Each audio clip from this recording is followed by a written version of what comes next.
Good morning, everyone. Mike here, and I just wanted to try something different. I'm gonna do a review of my hotel room at the Hotel Roanoke in Roanoke, Virginia. As you can see, it's a nice little room. There's nothing wrong with it. It's an old hotel that was rebuilt in, I believe, the late 90s. It was built by the Norfolk and Western in the 1800s, so it's a fairly old hotel. But they really did a nice job when they rebuilt it a few years ago. And the only thing I don't like about the room is the bathroom.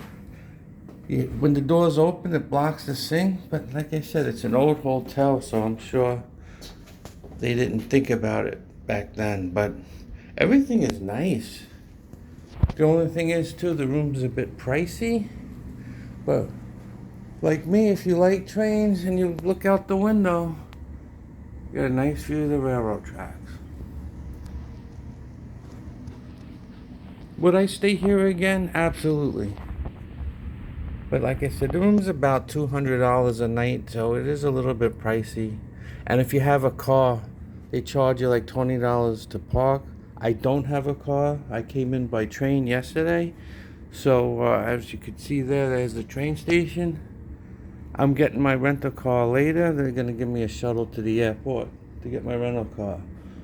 Other than that, yeah, definitely. It's a nice little room. Talk to you later. Bye-bye.